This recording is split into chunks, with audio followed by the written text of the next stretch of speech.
Hello, it's Friday afternoon in Sydney, the 18th of January 2019, and this is Friday Beers with Marc and Stuart.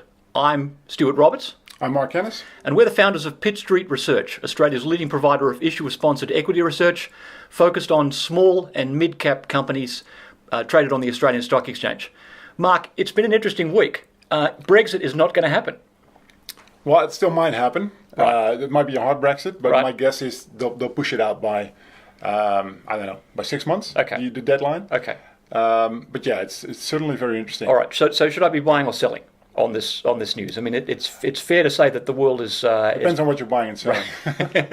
Okay. So what's your take on the European economy leading up to this situation? Yeah, it's things seem to be slowing down in Europe right now, and Brexit won't help, of course. Okay. So for Aussie investors, if you're with the huge home bias, I'm not sure it makes a big difference, Brexit, in the bigger picture. Right. But you'll get, from a macro point of view, it might sort of increase the slowdown in economic growth. Right. Well, here's to moving Here's to 12,000 kilometres away. a long way from home. To a country that doesn't have any problems. But it's not like we're without our problems here at home in Australia.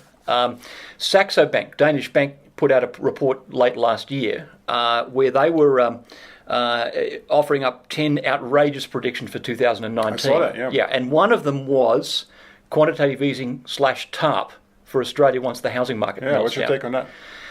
So I go out running every morning on the Upper North Shore and look around for evidence that the housing market is slowing down, and frankly, I'm not seeing it.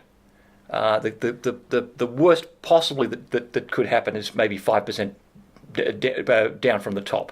Right. Is my sense of it. You know that we're already 10% from the top, right? According to the latest estimates. Right. Well, I mean, I'm just hoping my house doesn't lose any more value. Yeah, sure. Okay. Well, I've got a different view on that, and if you look at the market right now, we're about 10% down from where we were at the peak in 2017.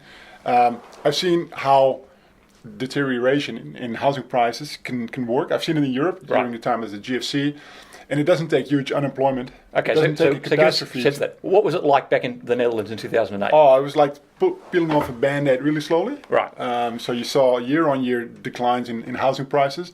And the Netherlands was actually doing fine at the start of the GFC. So it wasn't like Spain or Greece or anything. Right. It only took the lack of confidence on the part of consumers to trigger this gradual ongoing slide in housing prices. Okay. But how bad was it top to bottom? Oh, it's about 30%. Okay. And again, Holland was in good shape at that time. And so for Australia, I think if you look at what's happening now, I think that the estimates are way too conservative. Okay. So AMP is looking at a 20% decline from peak to bottom. Okay. I think you're looking anywhere, between 20 and 30%. Okay, but don't you think Australia's different? I mean, we're so obsessed with property, we'd never let it go that far, right?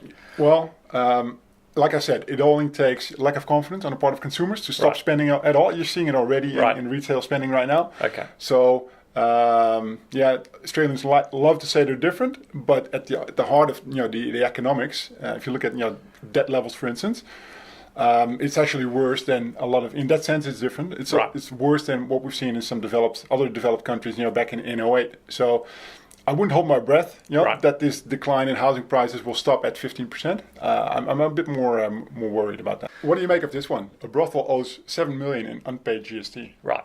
Wow. I would Can you imagine the amount of work that goes into that? Racking up $7 million in GST. It's a labour-intensive business. The sex industry, no question about that. So Marc, I'm just looking here at page 18 of the Financial Review, and there's the Business Summit coming up in March. It's got various presenters, including Philip Lowe, our Governor of the Reserve Bank. But the name that attracts me is Tony Profit. So Tony Profit is the Chief Equality Officer at Salesforce. Right. Now, this is the first time I've heard of a Chief Equality Officer. What do you think the Chief Equality Officer of a company does? Well, it's probably not a good sign. To hire a Chief Quality Officer. Something went wrong in the past. Equality Officer. Oh, Equality Officer. Chief Equality Officer. Oh, so presumably to make sure that women and men get an equal shot at the good jobs in the company. This is after all, Salesforce is after all from San Francisco. Yeah. And now, I mean, that says to me an interesting trend we're going to be seeing a little more of in 2019 is the rise of the lady CEO. The push is on now in a serious way to try and get as many ladies into the corner office as possible. I'm hearing now that we're which is dangerous in itself, I think. Right.